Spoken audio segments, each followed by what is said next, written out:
One here, and then one down. Each of the canine lieutenant, you can tell which one. Nicole!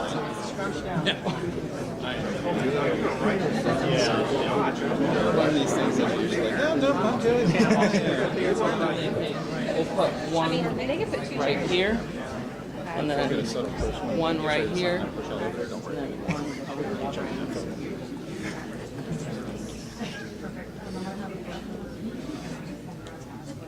Yep.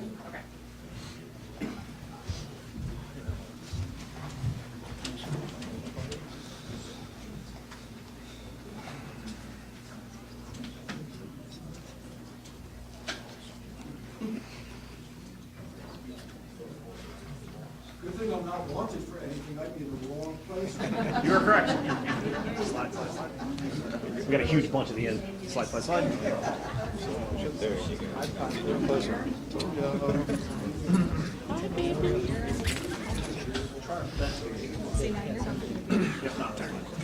This far up or back? Back, if you back up for me. Back up to the officers. Yeah, they'll, when he gets in, he can turn them around. It's kind of, okay.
Good morning. Yeah.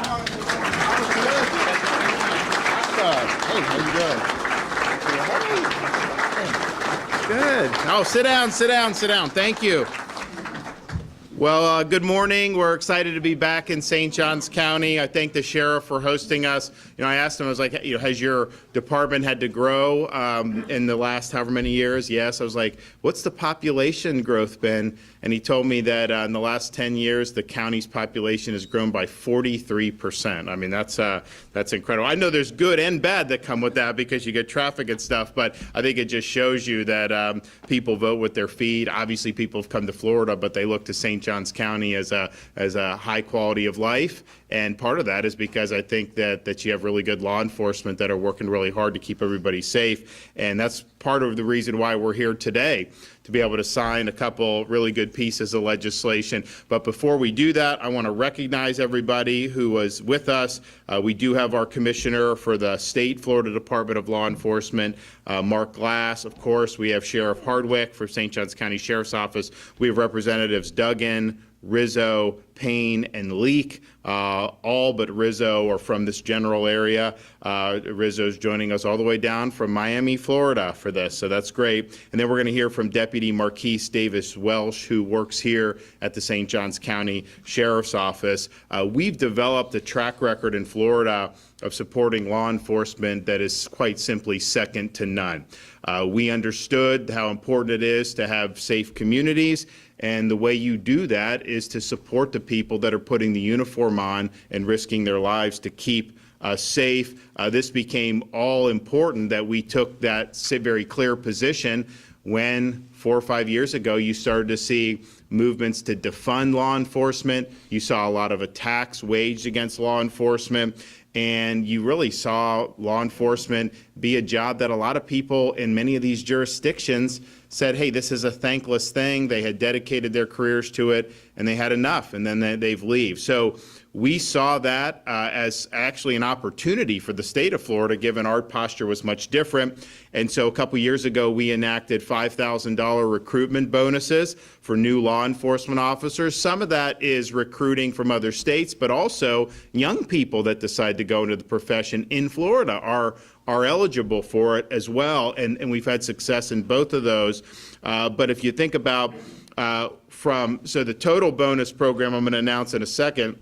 But we've had people from 49 different states come to Florida to join law enforcement at the municipal, county, or state level, including more than 400 from 3 states alone. Could you guess them? California, Illinois, and New York.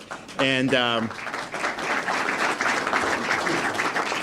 if you think about what's happened around the country, some of these areas, St. Louis Police Department, all-time low in terms of the number of officers. Chicago, 1,600 fewer officers than they had in January of 2019. Of course, New York City averaging 200 officers leaving the force every month. That's not by accident. They're doing that because they don't have the support of the community. A lot of these politicians weaponize against them, and a lot of the laws are so lax that it gives the criminals the advantage to be able to commit crimes really without major repercussions. And so our bonus program has been successful. In fact, I can say that very soon, because this stuff happens on a daily basis, but probably by the end of this month, we will have hit 5,000 officers who have qualified for our $5,000 bonus program. And that's a big, big deal, and it's made a big, big difference. And of course, that's after taxes, and so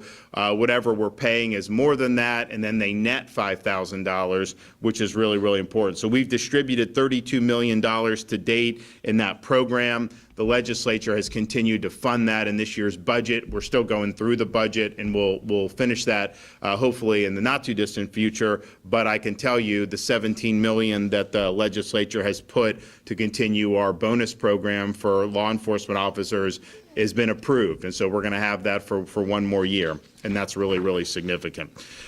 We've also done things to ensure that local governments. Now, St. Johns County would not do this, but we've got a big, diverse state. Any municipality could have a handful of people on a city council that would do dumb things. So we, several years ago, enacted a policy to block local governments at the municipal and county level from defunding the police. We think it's an insane policy. We don't think people should be,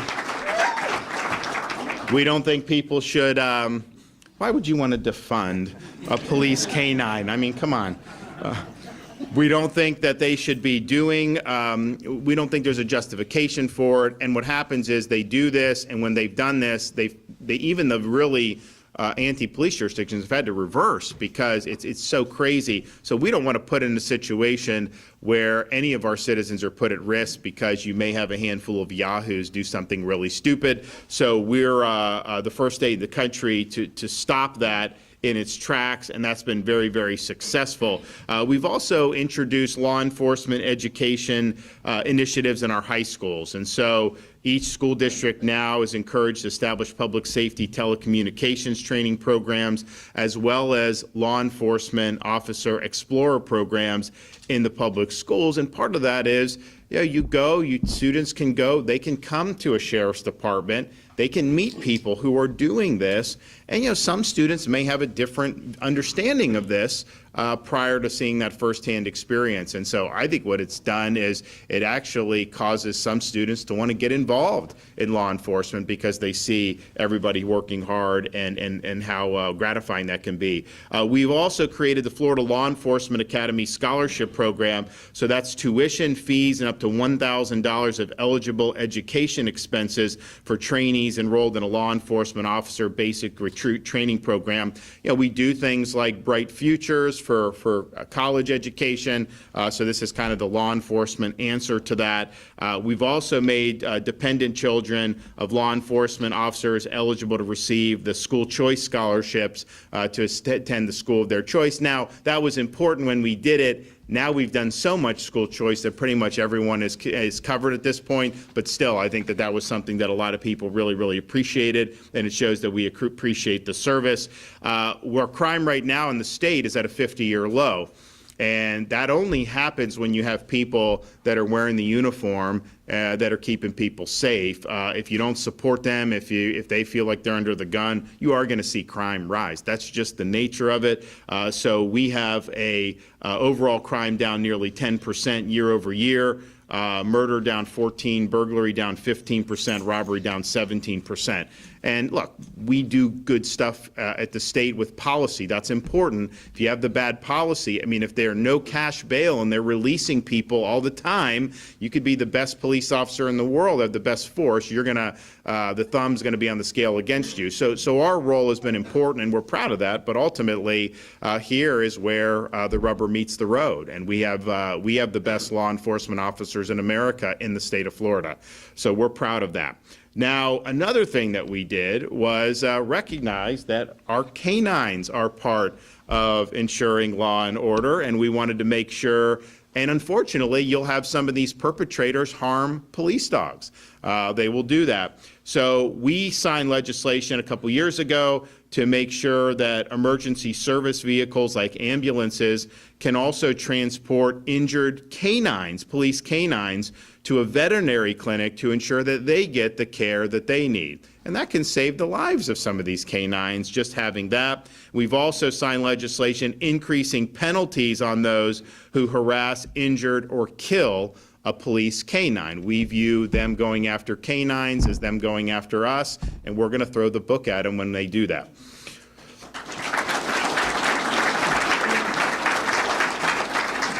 Now, when the canines, obviously we all have our terms of service. When the canines get to the point where they are retiring from the force, a lot of times the handlers will adopt them, or other people will want to adopt the dogs. The problem is that it is not necessarily easy to do that in terms of some of the medical costs.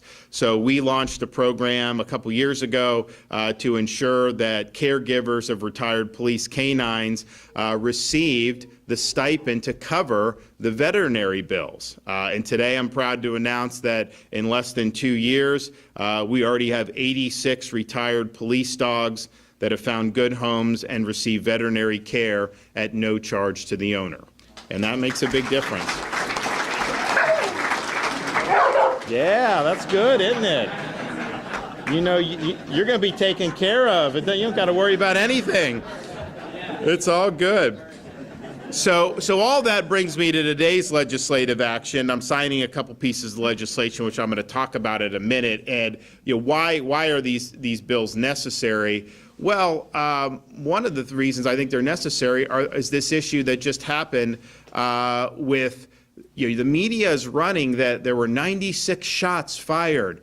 And they're trying to put the police officers under the gun. So you see these headlines, and they're trying to cause division in society. They're trying to create a narrative. They know what they're doing. And sometimes you got to read like 8 paragraphs down. And then when you do that, they have to admit that this guy was shooting at the police officers first. So how are you in a situation where it's at all controversial to have a criminal suspect shooting at and hitting one of the police officers, firing shots, and they're not supposed to be able to respond in kind? They not only have a right to respond in kind, they have a duty to respond in kind when somebody is using lethal force against them. So how this is trying to be packaged into some narrative against the police officers, and they're trying to de-emphasize the fact that this guy shot, I think he shot his entire magazine, because he shot at least 10 shots, so it was 10 to 12 shots he was shooting. So then, of course, these other officers are going to respond in kind. That just shows you, though, what I think people in uniform can be up against. Because whether you did the right thing is not what some of these folks in the media care about. The media cares about is can they contort that in a way that is going to cause titillation, that's going to get more clicks, that's going to drive more viewership, that's going to cause more controversy. And they're perfectly willing to use a faithful law enforcement officer who's done it by the book. They're totally willing to throw that person under the bus if they think it can further the narrative. And the facts don't matter to these folks. And we've seen it time and time again in some of these situations. So this is the context that I think that we're dealing with here when we're talking about that. And the fact that that was portrayed the way it has been in some of these media outlets has been really, really disturbing to try to de-emphasize the fact that this guy fired on the police first. So we're going to do a couple bills that I think provides support for people who are wearing the uniform and recognizes that we've got some strange currents going on in our society right now that really seek to delegitimize law enforcement and what they're doing. So the first bill, SB 184, is going to prohibit the harassment of a police officer or first responder when they're actively doing their job. You shouldn't be in a situation where you're at a traffic stop, you're responding to a call of someone in distress, and then you have people come trying to interdict or trying to harass you from performing your duty. So if you do that, we view that as a problem, and now you're going to be held accountable. The other bill is HB 601, and what it's going to do is it really puts the kibosh on these extrajudicial investigations against law enforcement. They'll set up these things called citizen review boards, usually in these very tilted politically jurisdictions.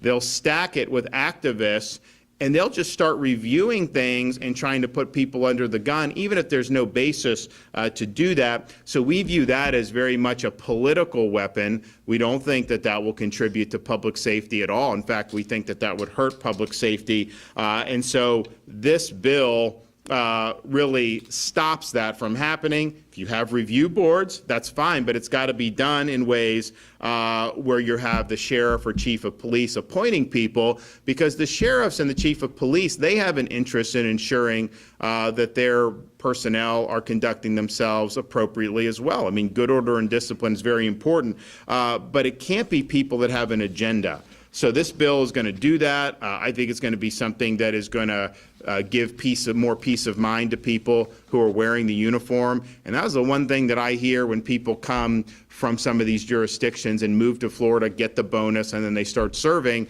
is they just have the radical difference. Yes, we have lower taxes, the weather, all that stuff, but they felt that the deck was stacked against them, that people wanted them to fail in their former jurisdictions, and they feel that they have a lot of support from the state, from the local government, and from the community here in the state of Florida, and that makes a huge difference. That's my morale is higher in Florida than it is in a lot of these jurisdictions. So we're going to keep it going. I want to thank the members of the legislature who are here today. Also thank those who could not be with us here today who were involved in passing this legislation. I think that if you look at the run we've had over the last several years, I don't think there's anyone that can match what we've done to protect the citizens of this state, but particularly to ensure that we respect and protect the men and women who wear the uniform. So, all right, we're going to hear from some of our folks now. So I will first bring up Mark Glass, and then we'll hear from some of the other folks.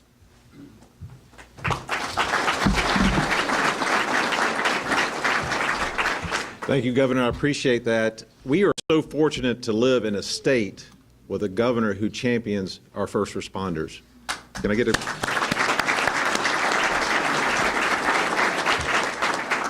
We talk about law enforcement a lot, but we also have our correctional and probation officers that the governor supports and our legislators support. We have our emergency medical and our fire department. They have to show up on scene when things are called. A lot of times the fire truck and the emergency medical service gets there before we do. And they have to almost stabilize a scene while stabilizing a patient. And sometimes the anxiety's up, people are around it, and they have to say get back while they work on the patient to save lives. So this bill will help them on that. Senate Bill 184 is a great piece of legislation because we have officers that have to deal with protest, and then we have to effect an arrest with somebody who is committing a crime during the protest. Then you have people around that officer that is also trying to dissuade them, and part of that is impede, harass, or threaten while they're still trying to subdue this person so people can have a peaceful protest and get them out of the way. So I want to commend the legislation for pushing this forward, and Governor, thank you for taking this on and spearheading this, because we saw on TV with the New York police officers trying to subdue a guy to arrest him, and then you have people, illegal aliens coming in and trying to take shots at him. I mean, that's just uncalled for in our streets. And in the state of Florida, you're in a common sense state. So our firefighters have to deal with this, EMS has to deal with this, and they can give testimony through their career. So Senate Bill 184 I appreciate that. It's a great thing. Let's talk about House Bill 601. This is another one. We have been doing law enforcement or criminal justice reform in this state for decades. I just wish, I read ACLU's comment today saying this would impede the community with the law enforcement. I'd say I wish ACLU would get things right instead of get it wrong. If they would pay attention to how our state works, we have review boards. We have the Criminal Justice Standard and Training Commission that deals with every incident that's mandatory referred by state statute over to them. And that body looks at them for moral character. Every agency has an internal affairs, and if they don't, they utilize another agency's internal affairs to investigate an incident, whether it is to see if it's criminal or non-criminal of the officer that it's involved with. So right there is several different ways. Also, too, let's talk about the policies and procedures. Policies and procedures are done. Almost every agency within the state of Florida are accredited through the state accreditation, and that's what they look at, policies and procedures. So I commend this legislation, House Bill 601, establishing these oversight boards for looking at policies and procedures, because that's where it starts at, the policies and procedures. If they violate the policy and procedures, they're held accountable by their agency. These men and women do not need to be scrutinized again and again by a committee that has no idea of what they're talking about. And on the 601, it requires them to have a law enforcement retiree at least on that board, from 3 to 7 people. That's fairness. And that's what this state does, is fairness. So I just want to say, commend the legislators. Thank you for this great legislation. Governor, I always tell everybody I have the best job in the world, but I really don't. I wish I was a canine handler, because this is awesome. That is the best job in the world, but I want to thank you for your leadership and having our back always. Thank you, sir. Okay.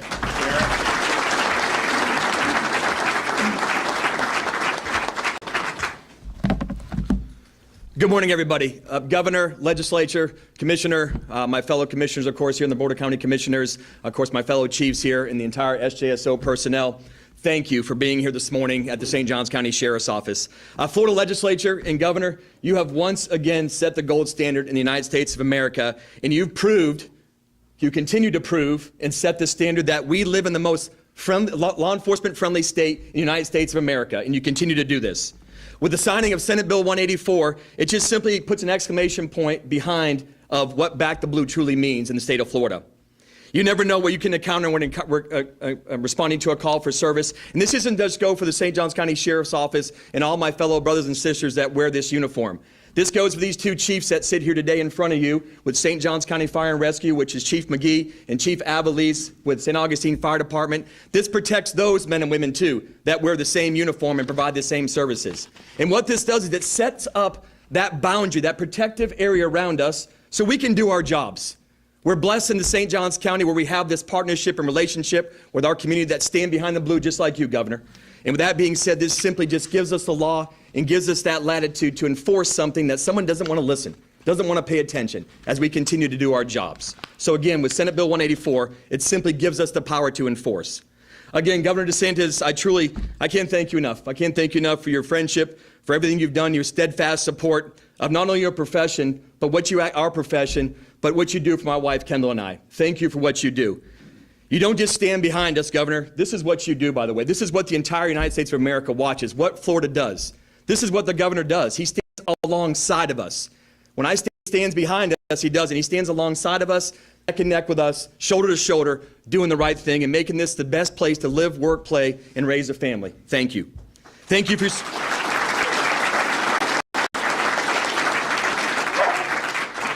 Thank you for your support, Governor, and everything that you do to make this the greatest state in the nation. Thank you, Governor. Okay. Who's next? Come on up. Yep. Thank you, Governor. Good morning. My name is Wyman Duggan. I represent House District 12, right next door in Duval County. It's a pleasure to be here with you this morning. So I'm the primary sponsor for HB 601, which we're here to sign today. Thank you, Governor. There's been a lot of, I think, incorrect information out in the public about what this bill does and what it doesn't do. So there are 21 jurisdictions in the state of Florida that have some form of civilian review board, civilian oversight. And what this bill does is say that those boards and commissions and any new ones can no longer receive, process, or investigate complaints of misconduct against individual law enforcement officers, because there are already at least 6 or 7 different forms and venues where that can occur. They can still meet, they can still talk about policy, procedure, training, culture, systemic issues, but what they cannot do is use them as a vehicle to persecute our law enforcement officers, which to many of these organizations is the only utility that they think that organization has. And so when you hear people saying that these boards and commissions are being, prohibited or abolished, that's not true. But to their mind, they think it is, because for them, its only purpose is to drag these law enforcement officers through the public square and the media for the purpose of humiliation and persecution. The process is the punishment in their minds, and we are not going to allow that any longer in the state of Florida. So thank you, Governor. I appreciate your support. I want to commend Steve Zona, the president of the State Fraternal Order of Police, for championing this issue and bringing it to my attention. It's been a wonderful opportunity to partner with you on this bill. Thank you.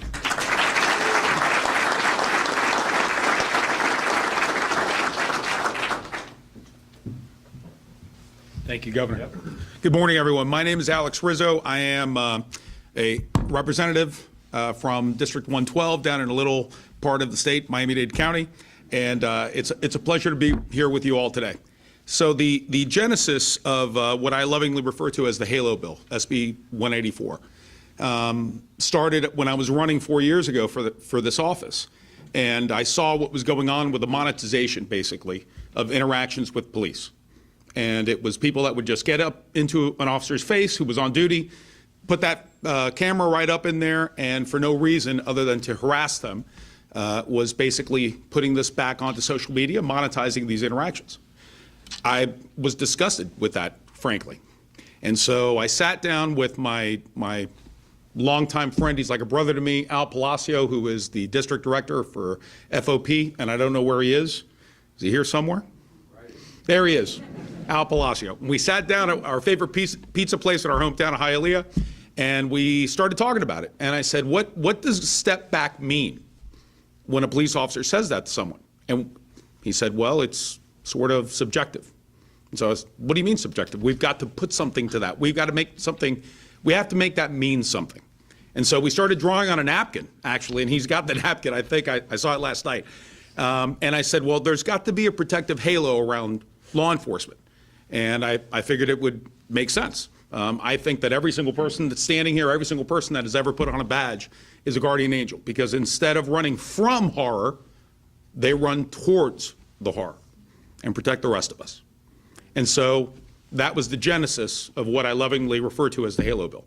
And then when I first was elected and I met the governor would come up to me and go, hey, what's up with that bill? And I said, well, we're working on it. And then the next session would come by, hey, what's up with that bill? I said, we're working on it, Governor, we're getting it there. But with leaders such as the first Prime Co, who's also from up here, the Prime co-sponsor of the bill, Representative Garrison, who was former prosecutor and a dear friend of mine, and we started working together on this. And we worked with leaders like Representative Leak, Representative Payne, Representative Duggan. We started working on this, and we kept working and working and working. Now, 4 sessions later, it finally came through fruition. So I want to thank the Speaker of the House, Paul Renner, for his support, Chair Perez, Danny Perez, and again, I already mentioned Chair Garrison, and also our Senate sponsor, Senator Avila, who also carried that in the Senate, and also the Lieutenant Governor, and of course the Governor's support all this way, because this is, like he said, like the Commissioner said, this is a common sense bill, and this is a bill about safety, and overall, again, it's about protecting the public, but also protecting every single person that wears that badge every single day. Thank you. Thank you, sir.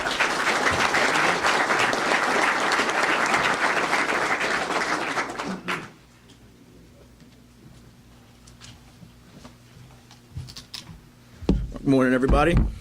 So I'm here to talk about the recruiting signing bonus. I was actually one of the ones that was blessed enough to receive that signing bonus. Thank you, Governor DeSantis. So that is a very beneficial thing in my behalf because so when I was in the academy, my transmission in my car broke down. So now I had to rely on my wife, which at the time she was my fiance. She brought me day in, day out to the academy, 8-hour day, along with her going to full-time to her job every day. She's also in the military. Then her transmission blew out. So now we're down to no car. So we actually had some people in our corner. My dad, her dad allowed us to utilize their vehicles until we were able to get things situated. So once we got that, once I got that signing bonus, I was able to get my car fixed. So now we got back up to one vehicle. Now we can return that. So again, thank you for that. So, and again, you know, after that, here I am with the St. Johns County Sheriff's Office. I want to thank Sheriff Harwick, Director Beaver, for allowing me to be sponsored to make it through the academy. I wouldn't be here without them. I want to thank also my old Sergeant York, because I started in the Police Athletic League with the Sheriff's Office, and also my Corporal, Michelle Lima, she's in here somewhere. They trained me up also while I was in the academy, because I was still, you know, working for PAL along the way. They made sure I was up to par with everything, made sure my knowledge was good, made sure my attire was good. And then a lot of people don't know too, back then I had dreads, I was like all the way down here. So one day, Sheriff, he was recruiting me for about 2 years. So I actually started coaching at Pedro Menendez School, coaching football. And, he was just like, come on, man, it's a good place to work. Let's go ahead, come work for us. I'm just like, I don't know if I want to be a deputy. So then he's like, all right, you don't have to make that decision now. Why don't you just come work for PAL, Police Athletic League? I'm like, all right, cool. Still doing what I love, coaching, mentoring kids and everything. So long story short, we're, I want to say, halfway through a football game versus Marion County. We're on the sideline. We're down by like 6 points. And he's in the game. Next thing you know, I just crossed my arms. I look at him. I was like, hey, I think I want to be a deputy. And then he looked at me, brushed it off, and he was like, wait, what'd you just say? So I'm like, yeah. He was like, wait, all right. He was like, we'll talk about this tomorrow. So we finished the conversation up, and he was like, what changed? And I was like, honestly, I really don't know. But I think it was being in a police athletic league, being around everybody, all cops. So, it's like, I'm getting the best of both worlds. So, and also, a lot of people don't know, my mom, she was actually a correction officer in New Jersey for 18 years. So I'm like, kudos to you for that. I don't want to be in the jail. I'd rather take my chances on the street. So, but again, I want to thank them for allowing me to be here. And again, thank you, Governor DeSantis, for allowing me to receive that recruiting bonus. All right, So, good job.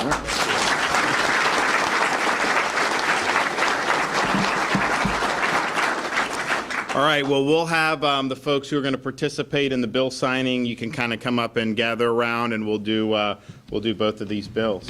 What breed is that? Bloodhound. Oh, yeah, probably got a really good sniffer, I bet. Oh, all right.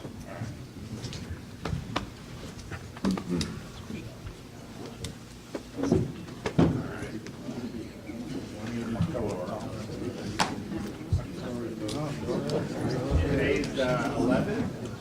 12?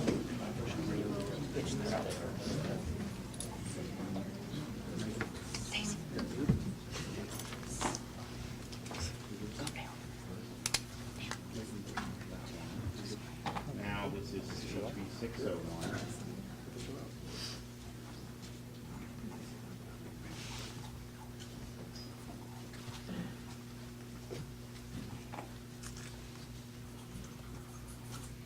He wants one.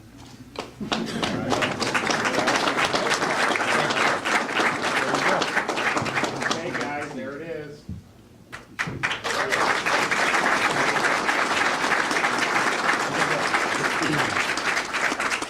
Good deal. Okay, great job, guys. Good deal. Yeah. Congratulations, bro. Thanks. All right. That's yours. Good job. Yeah, thank you. Good job. Appreciate you. Absolutely.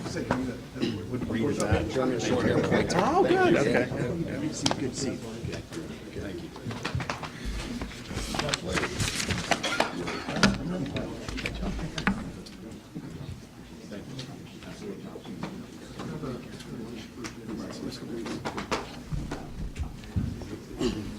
Got that bloodhound behind me, so I would not want to have drugs on me with that thing. I mean, that thing will sniff anything out. So we're excited about. It's been a great week if you think of what we've been able to do with support advancing public safety. We started with some fentanyl legislation on Monday. We signed legislation to combat the retail theft. And you think in Florida, it's actually down. A lot of these other places, they're looting stores left and right. And you have these retail theft rings, internet flash mobs that they try to do. So that ends in Florida with the signing of that bill. Then, of course, today we're here with the really important stuff. So it's been a good week, and we'll continue to do. We've got a lot of other pieces of legislation in the hopper. We're going through the budget. I think it's going to end up being a good budget year. Like, look, I'm going to have to pare back some of the spending in the budget because that's just what we have to do to make sure that we're fiscally responsible. But I think when we get the John Hancock on that and all the other pieces of legislation, I think people are going to look and say, okay, you're the #1 state for GDP growth over the last 5 years, lowest per capita debt in the United States, second lowest per capita state tax burden in the United States, lowest unemployment amongst large states by far, budget surplus, paid down 25% of the state's debt over the last 5 years, and yet are still managing to have record support for education, environmental restoration, infrastructure. In fact, we did the Moving Florida Forward, which is pumping additional billions in to accelerate some of these projects, which weren't even scheduled to start till next decade. Now they're going to be done 10, 15 years ahead of schedule. So we put that up against anyone. I mean, clearly there's a lot of states that are having a lot of trouble even doing basic things, and we're getting it done. So we're proud of that. Okay, we have any questions? Yes. Governor, the Biden administration yesterday announced a new rule that purports to close the gun show loophole. What kind of impact? There is no gun. This is typical propaganda. If I have a gun store and you come in, you're required to run a background check. If I bring my inventory to a gun show, I still have to do the same thing as a FFL. There's no difference between a gun show and being in your store. And so that is something that really I think is a myth. Clearly, they don't have legislation. They need legislation if they're going to do anything. So it's another example of Biden just acting through executive fiat. he's going to get struck down finally when the whole pistol brace rule, that's unilateral. He does not have authority to do this. So, and the same thing with the student loan bailout.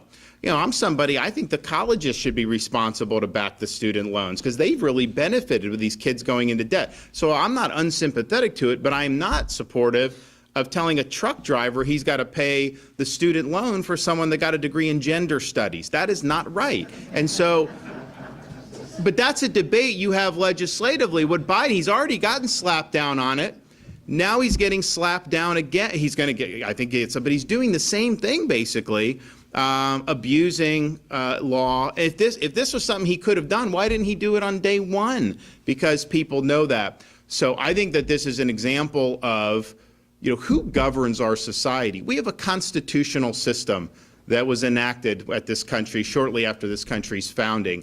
And it's very clear on who has the power to legislate, who is charged with executing those laws. What Biden is doing, and he's not the first president to do it, but what he's doing is he's taken the bureaucracy and this fourth branch of government, and he's using that to legislate without popular consent. And that's wrong. That is not the way we're supposed to be governed.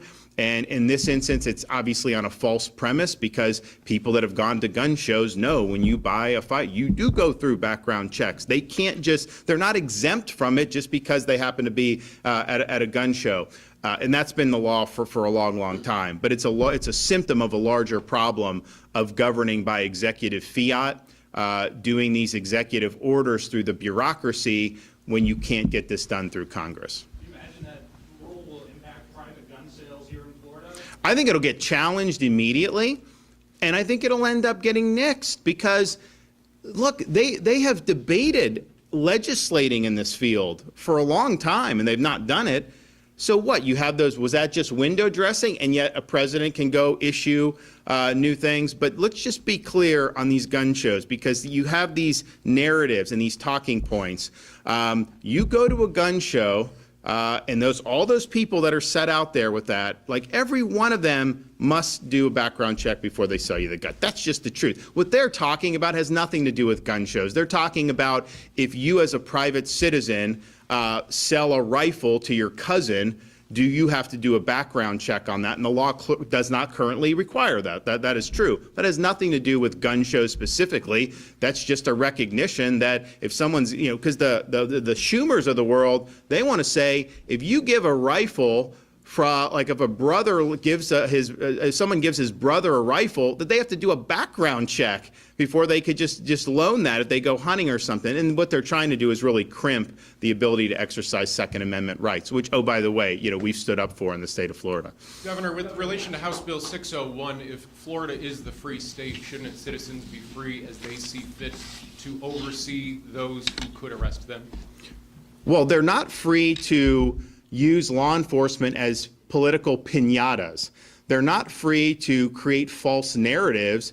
They're not free to try to make it miserable to live or to work in uniform. And these things are highly political.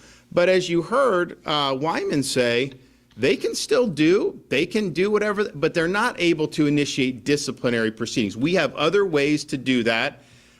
All the law enforcement personnel, the leadership, they have an interest in having discipline. It does not do good for them if people are not doing it by the book. And I know sometimes people think that somehow they don't want to do that. They do want to do that. It will not end well for them if they let everyone just run loose and not play by the book. And I think these guys all know that.